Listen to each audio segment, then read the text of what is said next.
काज़ी अहमद का ख़बर चेक नालू। काज़ी अहमद ऐं भरपासे में तेज़ तूफ़ान तबाही मचाए छॾी। 3 औरतुनि समेत 6 ॼणा फ़ौत, 10 खां वधीक ज़ख़्मी थिया आहिनि। ॻोठ अली हसन में घर जी छित किरण सबबि चनेसर महर ऐं संदसि अमड़ हयाती विञाए वेठा। ॻोठ ग़ुलाम रसूल मरी में तूफ़ान दौरान घर जी भित किरण सबबि औरत फ़ौत, 2 ॼणा ज़ख़्मी थी पिया। अली आबाद में वण किरण के नतीजे में उमेर अब्बासी दम ॾिनो। ॻोठ अली मुराद चांडियो में छपर किरण सबबि औरत रानी कलोई फ़ौत थी वई। काज़ी अहमद वेझो वण किरण के नतीजे में मोहम्मद अफ़ज़ल हयाती विञाए वेठो। तूफ़ान सबबि मुख़्तलिफ़ हंधनि ते पेश आयल हादसनि में 10 खां वधीक माण्हू सख़्त ज़ख़्मी थी पिया आहिनि। ज़ख़्मी नवाब शाह ऐं काज़ी अहमद जे इस्पतालुनि ॾांहुं मुंतक़िल कया विया आहिनि।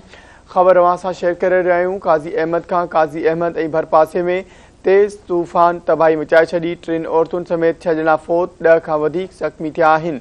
ॻोठ अली हसन में घर जी छित किरण सबबि चनेसर महर ऐं संदसि अमड़ हयातियूं विञाए वेठा।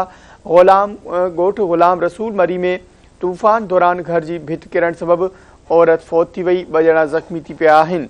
अली आबाद में वण किरण के नतीजे में उमेर अब्बासी दम ॾिनो आहे।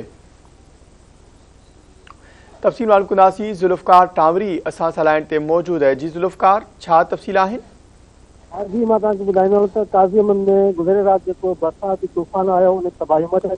तूफ़ान सबबि जेको 3 औरतुनि समेत 6 ॼणा फ़ौत थिया आहिनि, 10 खां वधीक माण्हू ज़ख़्मी थिया आहिनि। वधीक मां ॿुधाईंदो त काज़ी अहमद जे आसपास वारे इलाइक़नि में आयल तेज़ हवाउनि तूफ़ान सबबि मुख़्तलिफ़ हादसनि में 3 औरतुनि समेत 6 ॼणा फ़ौत थी विया आहिनि, जॾहिं त 10 खां वधीक माण्हू सख़्त ज़ख़्मी थी विया आहिनि।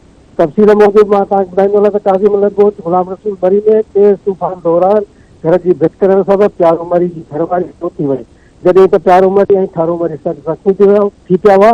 फ़ौती औरत जो लाश ऐं ज़ख़्मियुनि खे तालका इस्पताल काज़ी अहमद मुंतक़िल कयो वियो। इतां ॿिन्ही ज़ख़्मियुनि जी हालत गंभीर जो बि हुअण सबबि नवाब शाह रेफर कयो वियो। ॿिए पासे मां तव्हांखे ॿुधाईंदो अलियाबाद में तेज़ हवाउनि सबबि वन किरण के नतीजे में उमेर अब्बासी फ़ौत थी वियो हो, जॾहिं त ॻोठ अली हसन में घर जी छित किरण सबबि पीर चनेसर महर ऐं संदसि माउ ज़िंदगी विञाए वेठा। ऐं जॾहिं मां वधीक ॿुधाईंदो त ॻोठ अली मुराद चांडियो में घर जो छपर किरण सबबि पीर औरत मुस्मात रानी कलोई फ़ौत थी वई, जॾहिं त काज़ी अहमद वेझो वण किरण के नतीजे में मोहम्मद अफ़ज़ल पिणु फ़ौत थी वियो।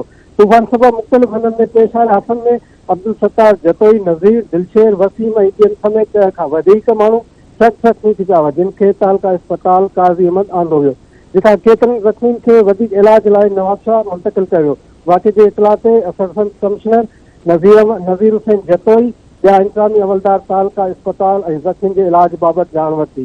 तूफ़ान सबबि केतिरनि इलाइक़नि में घर, वणनि ऐं बिजली जा वण, पोल, तारूं, साइन बोर्ड ऐं सोलर प्लेटूं किरण जा इतला पिणु मौसूल थिया आहिनि। जी, महिरबानी आयो खण लाइ।